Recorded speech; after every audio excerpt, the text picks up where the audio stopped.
በዚህ ታዋቂ የሕክምና ኮሌጅ ውስጥ የሚያስተምረው ፕሮፌሰር በሽተኛ መሆኑን ማንም አያውቅም። ፕሮፌሰር ሊ ይባላል። በተማሪዎቹ ፊት ቆሞ ስለተለያዩ መድኃኒቶች ጥምረትና አደገኛ የቀመር ውህዶችን ማብራሪያ እየሰጠ ይገኛል። ይሁን እንጂ የዚህ መምህር ሚስጥራዊ ሕይወት በክፍል ውስጥ በሚሰጠው ትምህርት ብቻ የሚያበቃ አልነበረም። ትምህርቱ ተጠናቆ ክፍሉ ባዶ ሲሆን ናሚ የተባለች አንዲት ተማሪ ጠበቀችው። ናሚ የተሰጣት ውጤት ከአነስተኛው የማለፊያ ነጥብ በታች በመሆኑ ማዘኗን ገልጻ ውጤቷን እንዲያሻሽልላት ለመነችው። ፕሮፌሰሩን ለማማለል የቻለችውን እየሞከረች ነበር። ጤነኛ መስሏታል።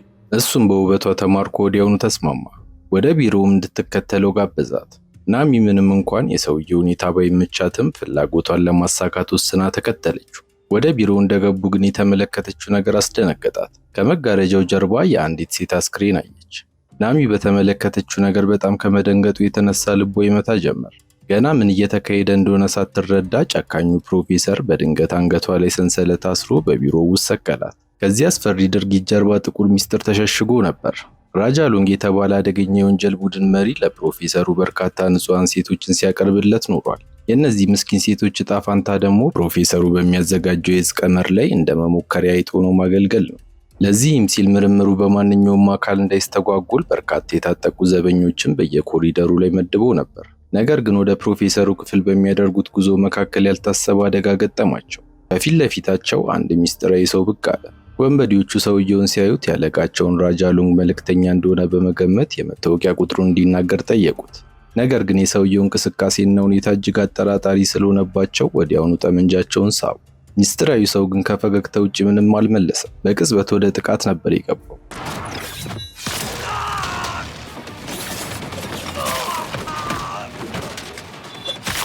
በዚህ መልኩ ስራውን በጥራት ከተወጣ በኋላ ወዲያውኑ ወደ ፕሮፌሰር ሊ ቢሮ ተጠግቶ አንኳኳ። በሩ ሲከፈት ግን ያልጠበቀው ነገር ሆኖ ተገኘ።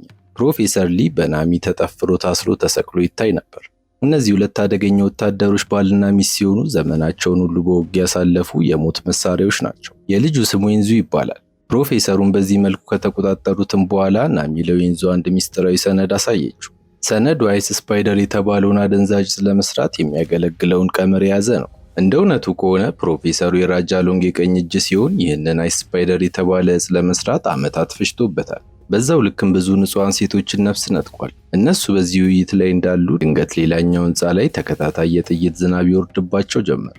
ይህ ጥቃት በራጃ ሎንግ ወታደሮች የተከፈተ ሲሆን ዓላማቸውን ፕሮፌሰሩን ማዳንና ሚስጥራዊውን ቀመር መመለስ ነበር። ዌንዙ ብዛታቸው የትየለሌ መሆኑን ሲረዳ ታዲያ ወዲያውኑ ለባልደረባው ደውሎ እርዳታውን ጠየቀ። ሊን ይባላል። ከመቀጽበት ቦታው ላይ ተገኝቶ የጢስ ቦምብ ወደ ኮሪደሩ ወረወረ። ጭሱ አካባቢውን ሲሸፍነውም በፍጥነት በመግባት የታጠቁትን ወታደሮች ከመቀጽበት ደመሰሳቸው።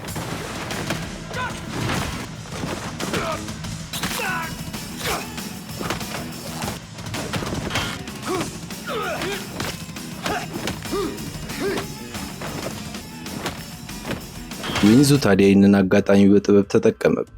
የፕሮፌሰሩን ልብስ ለብሶና እሱን መስሎ ቀጥ ብሎ ወደ ውጭ ወጣ።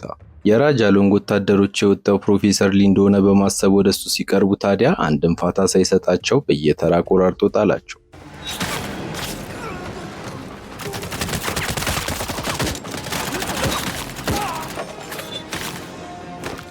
ናሚም ባሏን በአስገራሚ ብቃት እየረዳችው ነው።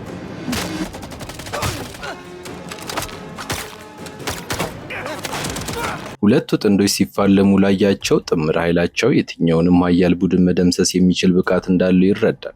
ጉዳያቸውን ሁሉ እንዳጠናቀቁ ናሚ የተማረከውን ፕሮፌሰር እየጎተተች ስትወጣ ባልደረባቸው ሊዶንግ ደግሞ ከተገደሉት ወታደሮች መሳሪያዎችን ሰበሰበ። ዌንዙ የተቀበለው ሚስጥራዊ የወንጀል ሰነድ ለፕሮፌሰር ሊ ፊት ለፊት አሳየው። ከዛም ፕሮፌሰሩን ትኩር ብሎ እያየው ይህንን ቀመር መጨረስ የሚችል ከሆነ ጠየቀው። ፕሮፌሰሩን በፍርሃት እየተንቀጠቀጠ እችላለሁ አለ። የዛን ቀን ምሽት ፕሮፌሰር ሊ ህይወቱ አልፎ ስክሪኑ ተገኘ። ኪንግ እና ቲያኖ የተባሉ ሁለት መርማሪዎች የሞቱን መንስኤ ሰዓት ለማጣራት የወንጀሉን ስፍራ በጥንቃቄ መረመሩ። ይህንን የፎረንሲክ ቡድን የሚመራው ካፒቴን ጂን የተባለ ምርጥ መርማሪ ሲሆን አንድ ሰው ለመግደል ይህ ሁሉ ሁከት መፈጠሩ አሳስቦታል። ቲያኖ የፕሮፌሰሩን የሞት ምክንያት ካብራራሽ በኋላ በጥቁር ሰሌዳው ላይ ተጽፎ ስለነበረው አደገኛው የአይስ ስፓይደር የዕፅ ቀመር ገለጸች። በዚህ ጊዜ በርካታ ጋዜጠኞች አካባቢውን ከበው መረጃ ለማግኘት ፖሊሶቹን እያዋከቧቸው ነበር። ካፒቴን ጂን የተጻፈውን ቀመር ካሜራቸው ውስጥ እንዳይገባና እንዳያሰራጩት በመስጋት በቻለው ፍጥነት ከሰሌዳው ላይ አጠፋው። የፎረንሲክ ባለሙያው ድርጊቱን ቢቃወምም ካፒቴን ጂን ግን ትክክለኛ ውሳኔ መሆኑን አስረዳው። ይህ አደገኛ እጽ ቀመር በጋዜጣ ከተሰራጨ ማንኛውም ሰው ቤት ውስጥ ሆኖ ማዘጋጀት ይጀምራል አለው። ከዚያም ካፒቴን ጂን ወደ ፕሮፌሰሩ አስክሬን ተጠግቶ ሲመለከት በጉንጩ ላይ ያልተለመደ እንግዳ ምልክት አየ። ይህ ምልክት በገዳዩ ሆን ተብሎ የተተወው ምስጢራዊ መልእክት እንደሆነም ተገነዘበ። ከወንጀሉ ስፍራ ከተመለሱ በኋላ ካፒቴን ጂን እና ባልደረቦቹ የተሰበሰቡትን መረጃዎች ለመተንተን ወደ ፖሊስ ጣቢያው አመሩ።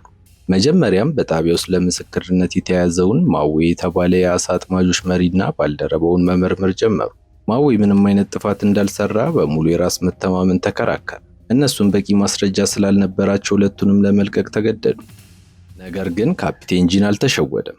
ባልደረባው ቲያኑን ጠርቶ ማዌ የተባለውን አሳ አጥማጅ የባንክ ሂሳብ በጥብቅ እንድትከታተል አዘዛት። ይህ በእንዲህ እንዳለ በባህሩ ዳርቻ በነበረች አንዲት ያረጀች ጀልባ ላይ ናሚ በነፃነት ባህር ውስጥ እየዋኘች ራሷን እያዝናናች ትታያለች። ነገር ግን በዚያ ጀልባ ውስጥ የታሰሩ ሁለት ሰዎች ነበሩ። እነሱም ከፖሊስ ጣቢያ በደስታ የወጡት ማዌ እና ባልደረባው ናቸው። በዚሁ ጊዜ በፖሊስ ጣቢያ ውስጥ ቲያኑ አስደንጋጭ መረጃ ለካፕቴን ጂን አቀረበች። የአሳ አጥማጁ የማዌ የባንክ ሂሳብ በየቀኑ 100,000 የአሜሪካ ዶላር እንደሚገባበት ተረድተዋል። ለአንድ ታዲያ የአሳ አጥማጅ ይህ በጭራሽ ሊታሰብ የማይችል ሀብት ነበር። በተጨማሪም መርማሪ ኪንግ በኢሜይል የተላከ አንድ ሚስጥራዊ ቪዲዮ ይዞለት መጣ። በቪዲዮው ላይ ማዌ እና ባልደረባው አንዲት ጀልባ ላይ ታስረው ይታዩ ነበር።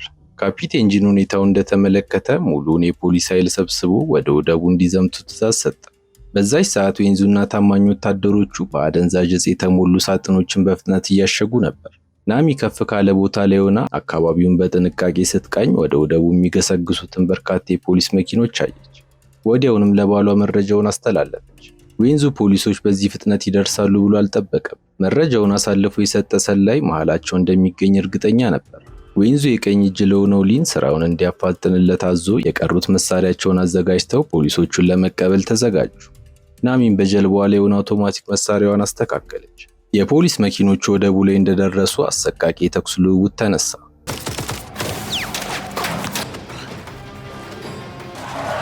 ፖሊሶቹ ይህን ያህል ይቋቋሙናል ብለው በጭራሽ አልጠበቁም። ወንበዴዎቹ የጢስ ቦምቦችን እየወረወሩ መሳሪያቸውን ሲያርከፈክፉባቸው የሚገቡበት ጠፋቸው።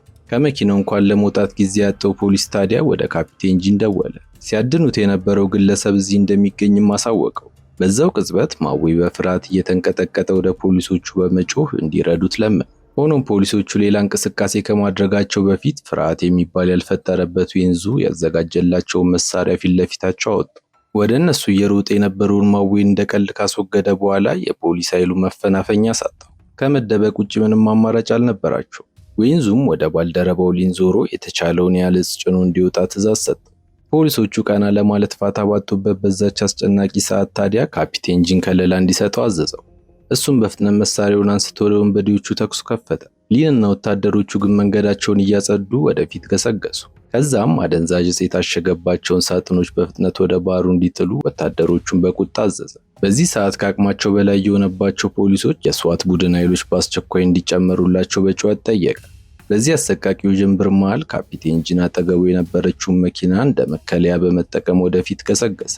ዌንዙ የተከፈተበትን ተኩስ ለማምለጥ ተገዶ ወደ ህንፃ ውስጥ ሲገባ ታዲያ ካፒቴን ጂንም እየተከተለው ነበር። የተወሰነ ከተከተለው በኋላ ዌንዙ ከጨለማ ውስጥ ድንገት ብቅ አለ። በሁለቱ አደገኛ ተፋላሚዎች መካከል የተነሳው ውጊያ ታይቶ አይታወቅም።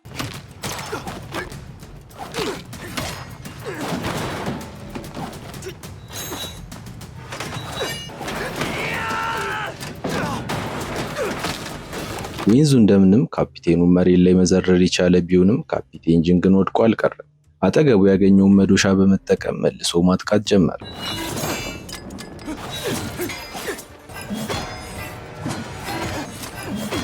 ፍልሚያቸው ቀጥሎ የካፒቴን ጂን መዶሻ መሬት ላይ የተቀመጠውን የበረዶ ግግር ሲሰብረው በበረዶ ውስጥ ተሸሽጎ የነበረው አይስ ስፓይደር የተባለው ዕፅ በግልጽ ታየ። አሁን የነፍስ ጉዳይ ነው። ሚስጥራቸው ተጋልጧል። በዚህም በዛም ዌንዙ ማሸነፍ እንዳለበት ስለተረዳ ባለው ሁሉ ጉልበት መዋጋት ጀመረ።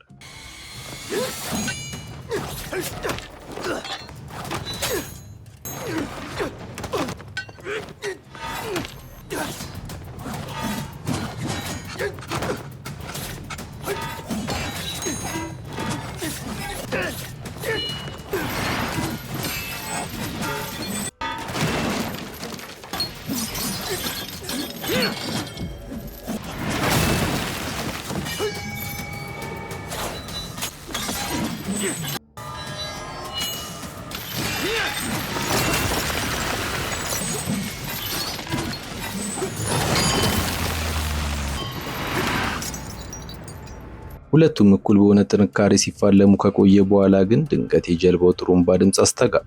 ይህ ከባለቤቱ ናሚ የተሰጠው ሚስጥራዊ ጥሪ ነበር። እሱም ድምፁን እንደሰማ በፊቱ ላይ ፈገግታ አሳይቶ በጥበብ በማምለጥ ወደ ባህሩ አቅጣጫ አመራ። ዌንዙ ካመለጠ በሰከንዶች ውስጥ የስዋት ቡድኑ ደርሶ ወደቡን ከበበው።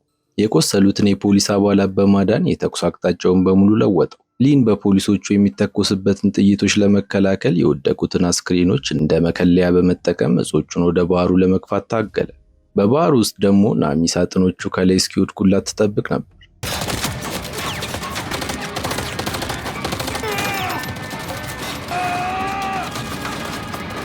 የዌንዙ ቡድን አባላት በየቦታው ሲወድቁና ሲገደሉ ሊን በመጨረሻ ይሉ የታሸገውን እጽ ወደ ባህሩ ገፍትሮ እሱም ተከትሎ መዝለል ቻለ።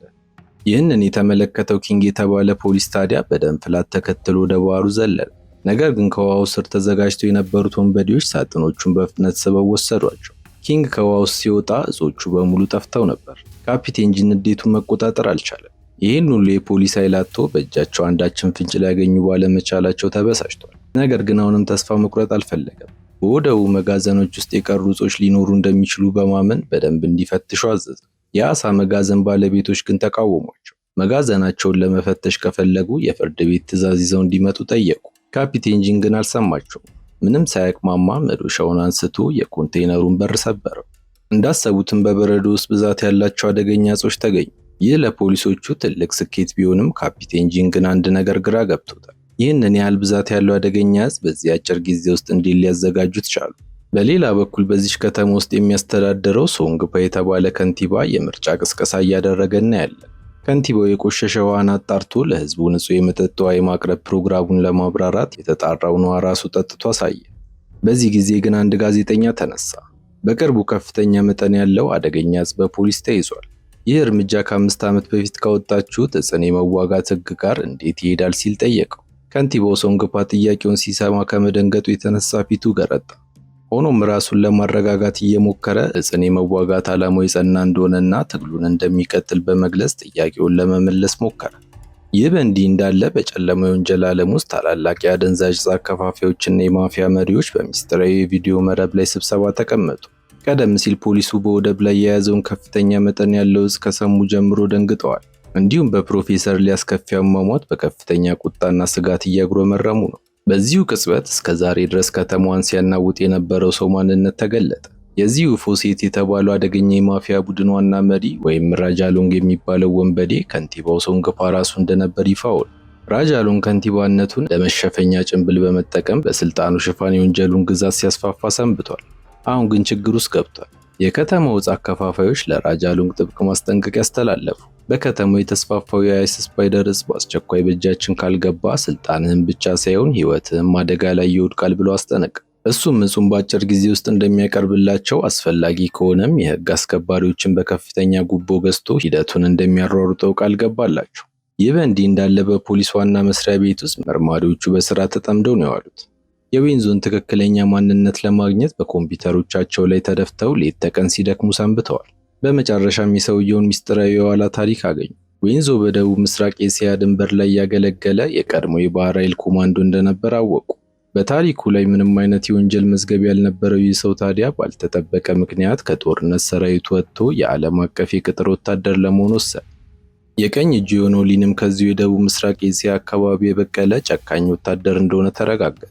እነዚህ ሀገራቸውን ሲያገለግሉ የኖሩ ወጣቶች አሁን የራሳቸው የቅጥር ወታደሮች ቡድን መስርተው ከማይደፈሩ ወንበዴዎች ላይ ዕፅ እየዘረፉ እንደሚሸጡ ደረሱበት። ካፒቴን ጂን ከወደቡ ተይዞ የመጣውን ከ3 ቶን በላይ የሚመዝነውን ዕፅ ከተመለከተ በኋላ ከጀርባው የቆመ ትልቅ ባለስልጣንና ተጽዕኖ ፈጣሪ ኃይል እንዳለ እርግጠኛ ሆነ። አለዚያ ይህንን ያህል መጠን ያለው ዕፅ ማስገባት አይቻልም ሲል አረጋገጠ። በመቀጠልም ዌንዙንና ሊንን በዋና ተፈላጊ ወንጀለኞች ዝርዝር ውስጥ አስገብቶ የከተማዋን ሲሲቲቪ ካሜራዎች በሙሉ እንዲፈትሹ አዘዘ። ለቀናት አሰሳቸውን ቀጥለው በዚህ ቀን ዌንዙ አንድ ምግብ ቤት ውስጥ ተቀምጦ የሚያሳይ ምስል በካሜራው ላይ ተገኘ። ካፒቴን ጂንም ምንም ጊዜ ሳይፈጅ ኃይሉን አስተባብሮ ወደ ስፍራው በረረ። ቀደም ብሎ ምርጥ የተባሉ ስናይፐሮችን በምግብ ቤቱ ዙሪያ በሚገኙ ህንፃዎች ላይ አሰማራ። ፍጹም የሆነ የከበባ መረብ ከተዘረጋ በኋላ ካፒቴን ጂንና ባልደረቦቹ ዌንዙን በቁጥጥር ስር ለመዋል ወደ ምግብ ቤቱ ዘልቀው ገቡ። እሱ ግን ያለ ሀሳብ ተረጋግቶ ምግቡን እየተመገበ ነበር። በዛው ቅጽበት ግን ጀርባውን ቀፈፈው። በአካባቢው የተሰማሩትን ሲቪሎች ወዲያውኑ አነፍንፎ ለያቸው። ፊት ለፊት ባለው መስኮት ምን ሊመጣ እንደሚችልም ቀድሞ ሲረዳ በፍጥነት የሬስቶራንቱን አስተናጋጅ ጠርቶ ፊቱ እንዲቀመጥ አስገደደ። ይህ ድርጊቱ በስናይፐሮቹ እንዳይታይ ጠቅሞታል። ከዛ በኋላ ግን ምግቡን እንደተረጋጋ መመገቡን ነበር የቀጠለው። ካፒቴን ጂን እዚህ እንዳለ እንደሚያውቅ ተናግሮ ወደ እሱ እንዲጠጋ በቁጣ ተጣራ። ጂንም የሌሎቹን ንጹሃን ሕይወት ለመታደግ በማሰብ ከምግብ ቤቱ እንዲወጡ አዞ ፊት ለፊቱ ተቀመጠ። ስናይፐሮቹ ዝግጁ እንደሆኑ ያውቅ ስለነበር ራሱን ትንሽ ካዘነበለ በቀላሉ ይገሉታል ሲል በአእምሮ አሰበ። ዌንዙ ግን አሁንም በፍጹም እርጋታ ውስጥ እንደሆነ ማውራቱን ቀጠለ። እኔም ብገለኝ እውነተኛው ሚስጥር ሳታውቅ ትቀራለህ፣ ያለህ አማራጭ እኔ ብቻ ነኝ ካለው በኋላ ራጃሉንግን በእጁ ለማስገባት ጥቂት እርምጃዎች ብቻ እንደቀሩት ገለጸለት። ካፒቴን ጂን ወዲያውኑ ስለ ራጃሉንግ ቀደም ሲል የሰማውን አስታወሰ። ይህ ቡድን በከተማ ውስጥ የአደንዛዥ ዕፅ ንግዱን የሚቆጣጠርና በጨለማው ዓለም ውስጥ እጅግ ሰፊ መረብ ያለው አደገኛ ቡድን ነበር። ዌንዙ ተጨማሪ መረጃ ሰጠው። ራጃሉንግ የፎሴት ቡድን መሪ እንደሆነና የአይስ ስፓይደር ዕፅ ቀመር አባት እንደሆነ ገልጾ የሸረሪት ምስል አሳየው። ካፒቴን ጂንም በፕሮፌሰር ሊ ጉንጭ ላይ የተመለከተው ምልክት መሆኑን ያስታውሳል። በዌንዙ ንግግር አእምሮ በከፍተኛ ግራ መጋባት ተናወጠ። በእጁ የያዘው ሚስጥር ከባድና አደገኛ እንደሆነም ለመረዳት ጊዜ አልፈጀበት። ይህንን እያወሩ በነበረበት ሰዓት ታዲያ ከህንፃው ውጭ የተሰማሩት ስናይፐሮች ካፒቴኑ ዞር እንዲልላቸውና ከሱ ጋር ማውራቱን እንዲያቆም ያስጨንቁት ጀመር። በዛሽ ቅጽበት ግን ዌንዙ ሰንቲውን ወርውሮ የፖሊሶቹን የሬዲዮ ግንኙነት በአንድ አፍታ አቋረጠ። የፖሊስ አባላቱ የመገናኛ መስመሩ ድንገት ሲቋረጥ በከፍተኛ ድንጋጤ ተዋጡ። ጂን አደጋ ላይ ወድቋል በሚል ስጋትም በሩን ጥሰው ለመግባት ሲዘጋጁ ያልታሰበ ፍንዳታ ሬስቶራንቱን አናወጠ። ጭሱ ተገፎ ዌንዙ ቦታውን ለቆ ከመሰወሩ በፊት ወደ ካፒቴን ጠጋ ብሎ እንዲህ አለው፣ ያለን የእርዳታ እውነተኛውን ራጃሉንግ ልታገኙ አትችልም ብሎ ተሰወረ። ጂን የዌንዙን ንግግር እውነትነት እንዳለው ስለተገነዘበ ነገሩን ይበልጥ ለመመርመር ተዘጋጀ። የዛን ቀን ወደ ፖሊስ ጣቢያው ከተመለሰ በኋላ ያገኘውን መረጃ ይዞ ለዋና አዛዣቸው ኮማንደር ሃን ሪፖርት አቀረበ። ነገር ግን ኮማንደር ሃን የቀረበለትን ሪፖርት በቁጣ ውድቅ አደረገው። እነሱ እኮ አደገኛ አደንዛዥ ዕፅ አከፋፋዮች ናቸው፣ እንዴት የሰጡን መረጃ እምነት እመጣለህ በማለት ጂን ላይ አበደ። ይባስ ብሎም የተገኘውን መረጃ ደብቆ ራሱ ያዘጋጀውን እውነታውን የተዛባበት መግለጫ በጋዜጠኞች ፊት እንዲያነበው ለጂን ሰጠው። የጋዜጣዊ መግለጫው ሰዓት ሲደርስ ካፒቴን ጂን በከፍተኛ ባለስልጣናት ተከቦ በእጁ የያዘውን የውሸት መግለጫ እያየ ተብሰለሰለ።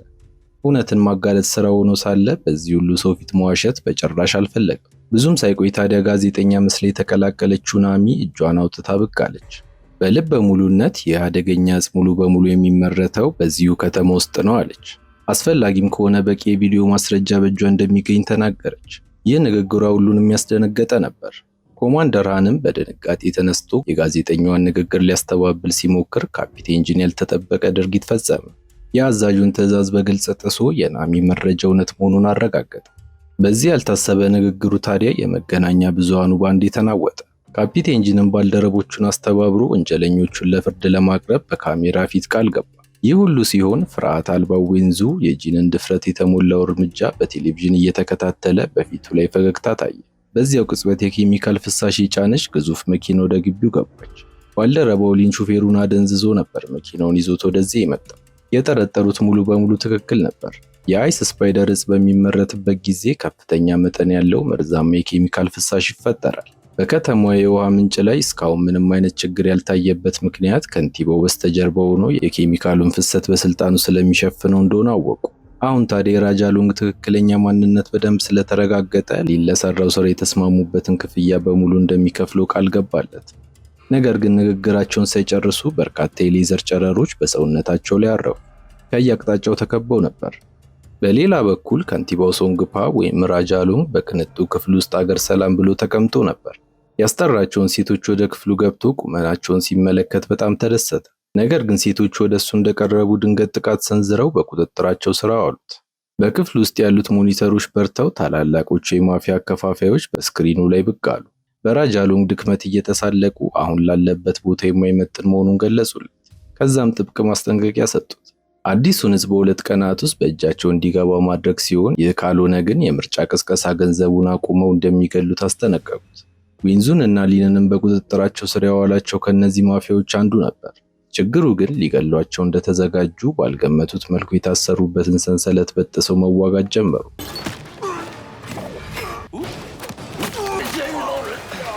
ራጃሉንግ ግን በተራው ህይወቱን ለማዳን እየሞከረ ነበር። ዌንዙና ሊንም ጠባቂዎቹን በአይን ጥቅሻው እስካስወገዱ በኋላ ዌንዙ ወደ ስክሪኑ ተጠግቶ ራጃሉንግ ላይ በግልጽ ዛተበት። በእነዚህ ተራ ወንበዴዎች የተያዘውን ብሎ ነው።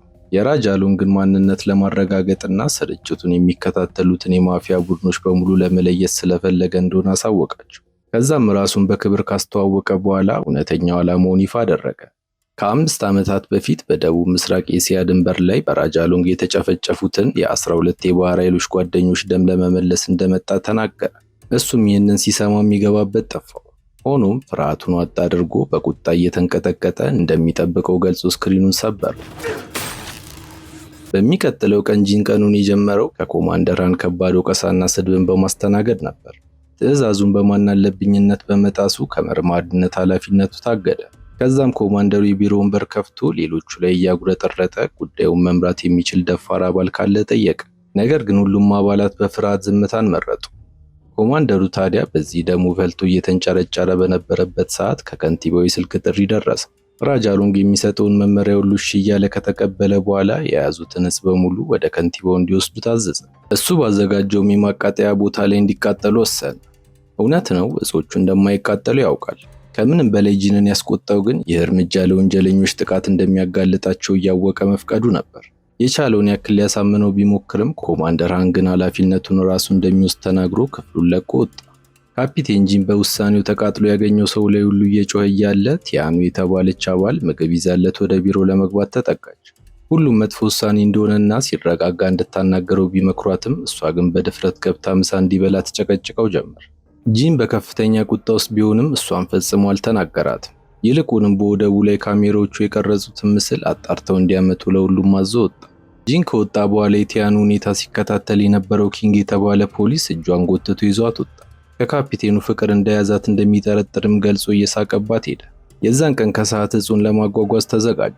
በሚገባ የታጠቁ ስዋቶችና ፖሊሶች የተያዘውን አደገኛ ዕፅ በጭነት መኪናዎቻቸው ውስጥ ጭነው ጉዞ ጀመሩ። ኮማንደር ሃን ዕፆቹ ከንቲባው ዘንድ በሰላም እንዲደርሱ ደጋግሞ አስጠንቅቋቸዋል። ጂን የገመተው ግን አልቀረላቸው። ብዙም ሳይርቁ የታጠቁ ኃይሎች በመኪናቸው መንገዳቸውን ዘጉባቸው። ኮማንደሩ ፍጥነታቸውን ጨምረው እንዲጓዙና ተጨማሪ ኃይል እንዲጠይቁ ቢያዝም ወደ አንድ ረጅም ዋሻ ውስጥ እንደገቡ ፍሳሾችን በሚያጸዱ ሰዎች ምክንያት መንገዱ ተዘጋ። ኪንግ እና ቲያኑ ከመኪናቸው ወርደው ጽዳቶቹን ዞር እንዲሉ ሊያስገድዷቸው ሲቀርቡ አንደኛው በኤሌክትሪክ መሳሪያ መታቸው። ኮማንደር ሃንን ጨምሮ በአካባቢው የነበሩ ፖሊሶች በጠቅላላ ራሳቸውን ስተው ወደቁ። ጽዳቶቹን በነፃነት ወደ መኪናው ሲራመዱ ግን ካፒቴን ጂን ከውስጥ ሆኖ እየጠበቃቸው እንደነበር አላወቁ።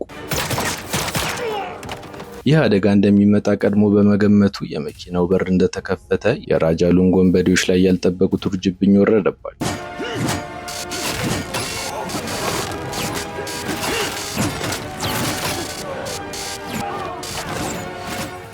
ነገር ግን በዚያው ዥንብር መሃል ዌንዙ ድንገት ተከስቶ በስናይፐር ደጋግሞ መታው።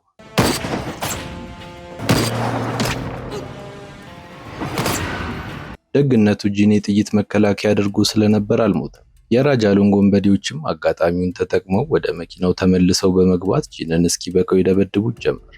ዌንዙና ናሚ ግን ፍልሚያውን ከመቀላቀል ይልቅ ሁሉም ላይ በሩን ዘጉባቸው።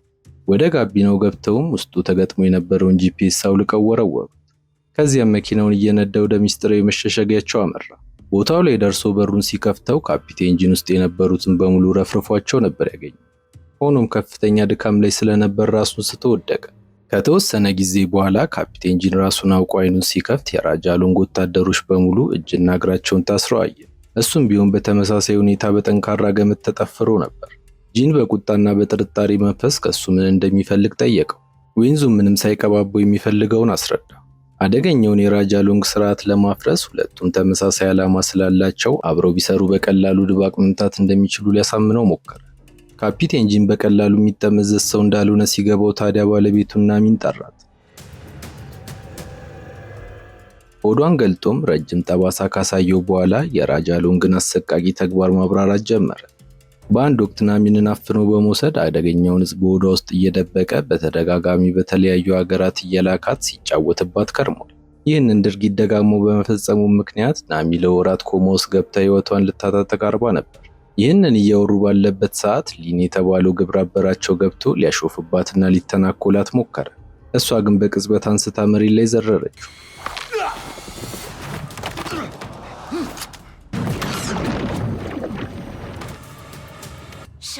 ከዛም ንግግሯን ቀጠለች። በውሱይ ከተማ ውስጥ በየዓመቱ ከ2000 በላይ ሰዎች የሚጠፉትና የሚታፈኑት በራጃሎንግ እንደሆነ ገለጸችለት።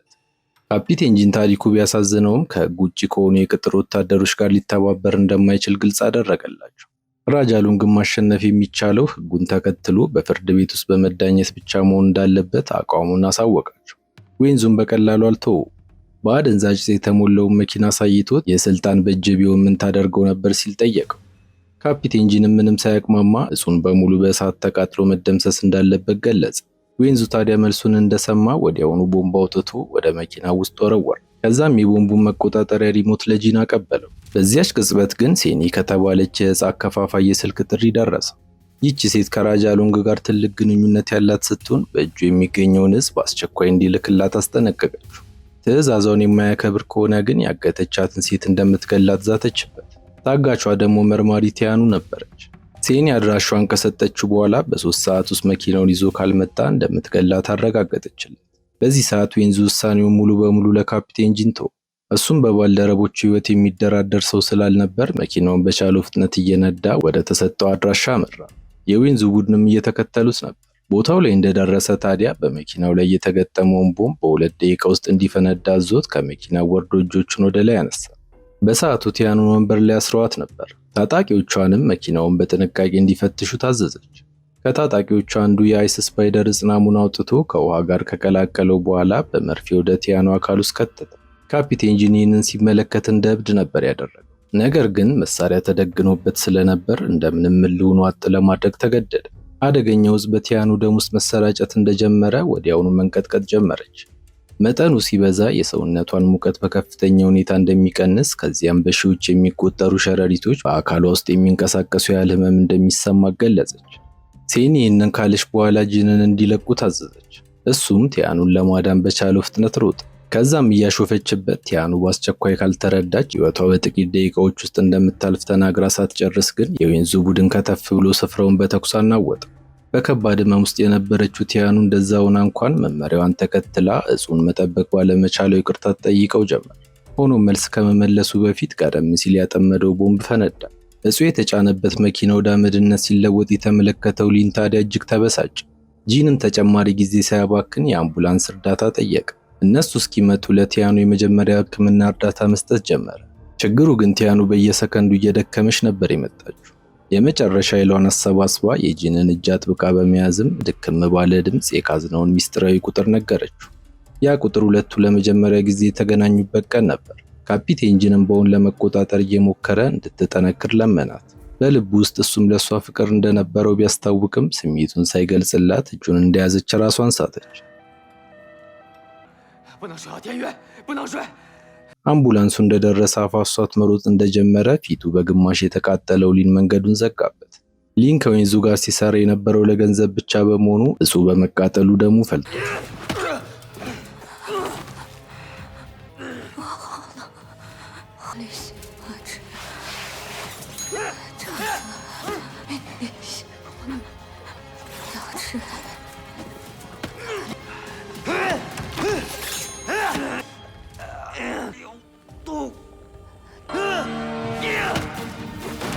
በመጨረሻ እንደምንም ድል ከነሳው በኋላ ቲያኑን አቅፎ ወደ ውጭ ወጣ።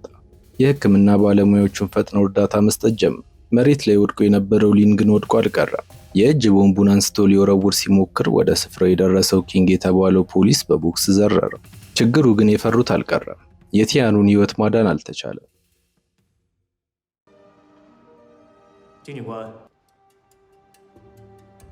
በሌላ በኩል ራጃሎንግ በከተማው የዕፅ አከፋፋዮች እየተናቀ መጥቷል። ምንም ነገር ሊሳካለት ባለመቻሉ የመጨረሻውን አስጠነቀቁት። እሱ ግን አሁንም ችግሩን በጥቂት ጊዜ ውስጥ እንደሚፈታ በመግለጽ የመጨረሻ ዕድል እንዲሰጡት ለመነ። ይህ በእንዲህ እንዳለ ካፒቴን ጂን ባልሰራው ወንጀል ተጠርጥሯል። ከማፊያዎች ጋር ተባብሯል፣ ስልጣኑንም ያላግባብ ተጠቅሟል፣ እንዲሁም ከድንበር ተሻጋሪ ወንበዴዎች ጉቦ ተቀብሏል በሚል የሐሰት ክስ ተመሰረተበት። የቅርብ ባልደረባው ኪንግ እንኳን ሳይቀር በውሳኔው ተበሳጭቷል። ለምን ብቻ ሄድክ? ዕፁንስ አስረክበ በሰላም መገላገል ሲገባ የቲያኑን ሕይወት ለቀጣፊዎች አሳልፈ ሰጠ ሲል በቁጣ ወቀሰው። በዚህ ጊዜ ለካፒቴን ጂን የሚከራከር ጠበቃ ወደ ፖሊስ ጣቢያው መጣ። የምርመራ ክፍሉ ካሜራዎች ከጠፉ በኋላም አይነ ስውር መስሎ የተዘጋጀው ጠበቃ ወደ ክፍሉ ጋር ጠበቃ መስሎ የገባው ዌንዙ ራሱ ነበር። አሁን ያለበትን ሁኔታ ለመቀየር ያለው አማራጭ ራጃሉንግን በቁጥጥር ስር ውሎ ስሙን ነፃ ማውጣት ብቻ እንደሆነ ያውቃል። ስለዚህ ለመጨረሻ ጊዜ አብሮት እንዲሰራ ጠየቀው። ራጃሉንግ ተረፈ ምርቶችን የሚሰውርበትን ቧንቧ በጥበብ በማጽዳት ማስረጃዎችን እንዴት እንደሸፈነ የሚያስረዳ ሰነድ አሳየ። ለዚህም ነው ፖሊሶች ራጃሉንግ ላይ ምንም አይነት ማስረጃ እስካሁን ማግኘት ያልቻሉት። በዚህ ብቻ ግን አላበቃም። ሌላ ሚስጥር ጨመረለት። ራጃሉንግ በድጋሚ ለከንቲባነት ለመወዳደር እየተዘጋጀ እንደሆነ ነገረው። ጂን አሁን ገና ነው ሶንግፓ የተባለው ከንቲባ ራጃሉንግ መሆኑን የተረዳው። እጹን የሚሰሩበትን ፋብሪካ ትክክለኛ ቦታ እንደሚያውቅና ምርቶቹን እያፋጠነ እንደሆነ ገለጸ። ከሱ ይህንን እጽ የሚገዙት ሁሉ አደገኛ አከፋፋዮች ሲሆኑ የቲያኑን ሕይወት ያጠፋችው ሴኒም አንዷ ነበረች። ራጃሉንግ በድጋሚ ከንቲባ ሆኖ ከተመረጠ በሕግ መጠየቅ ፈጽሞ የማይቻል እንደሚሆን ተናገረ። ካፒቴን ጂን አሁን ሌላ አማራጭ ያለው አይመስልም። በተመሳሳይ ሰዓት ከውጭ የነበረው ኪንግ የተባለ ፖሊስ አይነ ስውሩ ጠበቃ ቀደም ሲል የት እንዳየው ማስታወስ አቅቶታል። ሆኖም ከደቂቃዎች በኋላ ዌንዙ እንደሆነ አረጋገጠ። ኪንግ በቻለው ፍጥነት ወደ ምርመራ ክፍሉ ሲሮጥ እንደ ዕድል ሆኖ አንዲት መኪና የፖሊስ ጣቢያውን በር ጥሳ ገባች። መኪናውን የምትነዳው ደግሞ ናሚ ነበረች። የጢስ ቦምቦችን ወደ አዳራሹ እየወረወረች ስትገባ ዌንዙ በበኩሉ አንድ ሽጉጥ ለካፒቴን ጂን አስረክቦ ሁለቱም ከክፍሉ ፈጥነው ወጡ።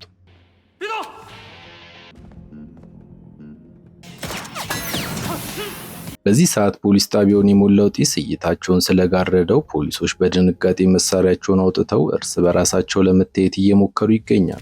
ካፒቴን ጂን እና ዌንዙ ግን ሳይቸገሩ ጢሱን ሰንጥቀው ናሚ ወዳዘጋጀችላቸው መኪና ደረሱ።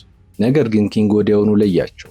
እየተከተለ ቢተኩስባቸውም ሁለቱም ወደ መኪናው የኋላ ክፍል ዘለው በመግባት ከአካባቢው አመለጡ። ይህ በእንዲህ እንዳለ በውሱይ ከተማ ውስጥ የአይስ ስፓይደር እጽ ከልክ በላይ ጨመረ። በዚህ ምክንያት ታዲያ መርዛማው ኬሚካል ወደ ከተማው የፍሳሽ ቧንቧዎች ሾልኮ ወጣ። የከተማው አስተዳደርም ህዝቡን ለመታደግ ከቤቱ እንዳይወጣ ጥብቅ ማሳሰቢያ ሰጠ። የጽዳት ሰራተኞችም ተመድበው ቆሻሻውን ለማጽዳት ደከሙ። እንደ እውነቱ ከሆነ ራጃሉንግ እጅግ አደገኛውን እጽ የሚያመርተው ከከተማዋ ስር በሚገኘው ሚስጥራዊ የመሬት ስር ዋሻ ነበር። ዌንዙ፣ ናሚና ካፒቴን ጂንም ወደ መሬት ስር ዋሻው ዘልቀው በመግባት የራጃሉንግንና የካቢኔዎችን እንቅስቃሴ በጥንቃቄ መከታተል ጀምረዋል። በሰዓቱ የራጃሉንግ ታጣቂዎች በፕሮፌሰር ሊ ማስታወሻ ላይ በተጻፈው ቀመር መሰረት እጹን እያዘጋጁ በውሃ ፍሳሽ ቧንቧ በኩል ወደ ባህሩ ይልኩ ነበር። ዌንዙና ናሚ ወደ መሃል ለመግባት ወሰኑ። እሱ የጥበቃዎቹን ትኩረት ለመሳብ ሲል መሳሪያውን ወደ ጂን አቅጣጫ ተኮሰ። ወዲያውኑ አደጋውን የሚያበስር የደውል ድምፅ በዋሻው ውስጥ አስተጋባ። ራጃሉንግ በስክሪኑ ላይ ካፒቴን ጂንን እንደተመለከተ ጥበቃዎቹን ጠርቶ ወራሪዎቹን በፍጥነት በቁጥጥር ስር እንዲያውሉ አዘዘ። በዚያ ጨለማ ውስጥ ዌንዙና ካፒቴን ጂን ለመጀመሪያ ጊዜ አስደናቂ ጥምረት ፈጠሩ። ውጊያውም የተለየ ነበር።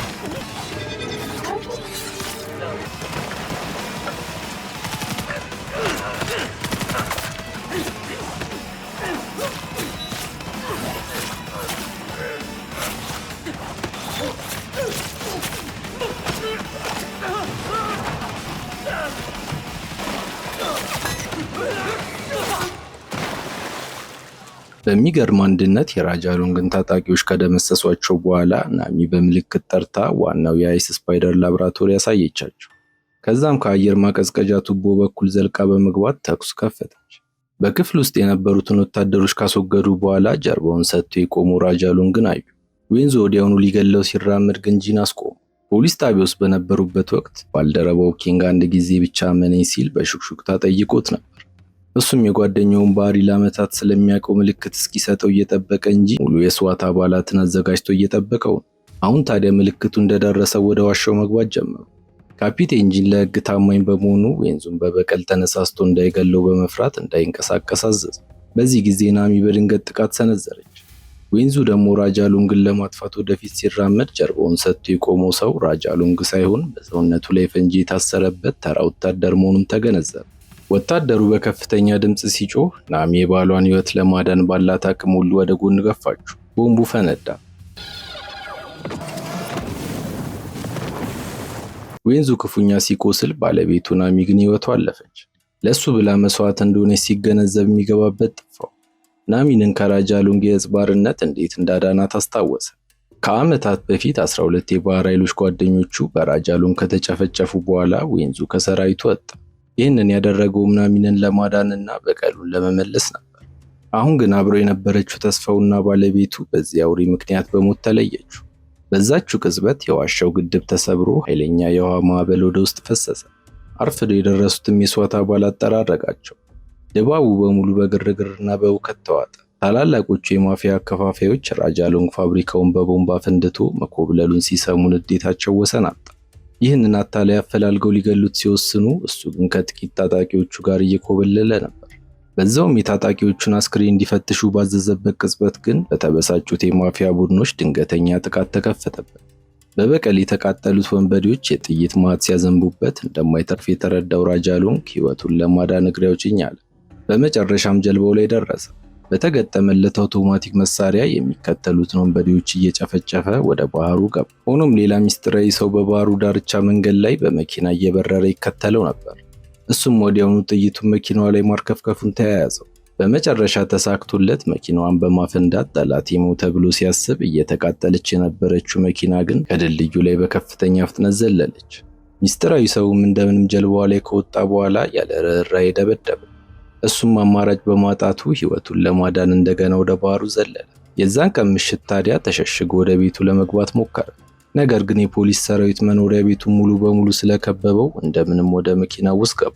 ነገር ግን መኪናዋ ቀደም ሲል ባጠቃው ሚስጥራዊ ሰው ሀክ ተደርጋ ስለነበር አራቱም በሮች ውስጥ እንዳለ ተቆለፉበት። በመኪናው ስፒከሮችም ተጠቅሞ ለሰራው ሁሉ የሚከፍልበት ሰዓት እንደደረሰ አሳወቀው። በዛው ቅጽበት የቆጣሪው ድምጽ ማስተጋባት ሲጀምር ቦምብ እንደተጠመደ ስለገባው በሙሉ ኃይሉ መስታወቷን በመስበር ለጥቂት አመለጠ። የፖሊስ አባላቱ ፍንዳታውን ድምጽ ሰምተው ሲደርሱ ተፈላጊውን ራጃ ሎንግ በማግኘታቸው ወዲያውኑ በቁጥጥር ስር አዋሉት። በምርመራ ክፍል ውስጥ ከደረሰ በኋላ ግን ራጃ ሎንግ የተከሰሰበትን ወንጀል በሙሉ ካደ። በዚህ ጊዜ ከአደገኛ ዕፅ አከፋፋዮች የተላከ አንድ ጠበቃ ወደ ክፍሉ ገባ። ከዛም የማፊያ መሪዎቹ የላኩትን መልእክት ነገረው። ወንጀሉን በሙሉ በብቸኝነት ከተቀበለና እነሱን ካላጋለጠ በእስር ቤት ውስጥ የዕድሜ ልክ ሕክምናና ጥበቃ እንደሚያደርጉለት ቃል ገቡለት። የሞት ፍርድም እንዳይፈረድበት እንደሚረዱት ነገር። እሱ ግን በብቸኝነት ኃላፊነቱን ለመሸከም አልፈለገም። ከዚህም በላይ በፖሊስ ጣቢያ ውስጥ ሳይቀር ያ ሚስጥራዊ ሰው ተከስቶ ሲያስፈራረው የሚገባበት ጠፋው። በጩኸት መርማሪዎቹንም ጠርቶ እውነቱን በሙሉ ተናዘዘ። አብረውት የሰሩት የዕፅ አከፋፋዮች የማፊያ አባላትንና በሙስና ያገዙትን ታላላቅ ባለስልጣናት ስም ሳይቀር ይፋ አደረገ። በቀረበው ማስረጃ መሰረት ከራጃ ሎንግ ጋር ግንኙነት የነበራቸው የወንጀል ተባባሪዎች በሙሉ በቁጥጥር ስር ዋሉ። በወደቡ ላይ ተደብቆ የነበረውም አደገኛ ዕፅ ተገኘ። በዶሲንግ ወደብ አቅራቢያ ታፍነው የነበሩ በርካታ ሴቶችና ሕፃናትን በሰላም ተገኙ። ጉዳዩ ፍርድ ቤት ችሎት ላይ ከቀረበ በኋላ ራጃ ሎንግ በግድያ፣ በአደገኛ ዕፅ ዝውውርና በሰው ልጅ ንግድ ወንጀሎች ጥፋተኛ ሆኖ ተገኝቶ የሞት ፍርድ ተፈረደበት። እሱም በፍርሃት እያለቀሰ ምህረትን ለማግኘት ቢለምንም ማንም ጆሮ የሰጠው አልነበረም። ሁሉም አክትሞለት ቀናት ካለፉ በኋላ ያ ሚስጥራዊ ሰው በአበባ የተከበበ የመቃብር ስፍራ አመራ። ካፒቴን ጂን ነበር። በዌንዙና ናሚ መቃብር ፊት ለፊት ቆሞ ሕይወቱ ከማለፉ በፊት የተናገራቸውን የመጨረሻ ቃላት አሰበ። ሁሌም ቢሆን ታማኝ ፖሊሱን፣ እውነትን ሁልጊዜ ያስከብር፣ በውስጥ ያለውን ደግነት ደግሞ በጭራሽ እንዳታጠው ሲል ተማጽኖት ነበር። ካፒቴን ጂን ከትዕይንቱ በስተጀርባ የነበረው እውነተኛው ጀግና ዌንዙ እንደነበር ስለሚያውቅ ነው ወደዚህ የመጣው። ከዛም ራጃ ሎንግን ለሕግ አቅርቦ ማስቀጣቱንና የገባውን ቃል ማክበሩን ገልጾ በረጅሙ ተነፈሰ። እስከ መጨረሻው ስለተከታተላችሁኝ አመሰግናለሁ። ምንም አይነት ሐሳብና አስተያየት ካሉት ኮሜንት ላይ ለማስቀመጥ ወደ ኋላ ይበሉ። ቪዲዮውን ላይክ እና ሰብስክራይብ በማድረግ ያበረታቱን። አመሰግናለሁ።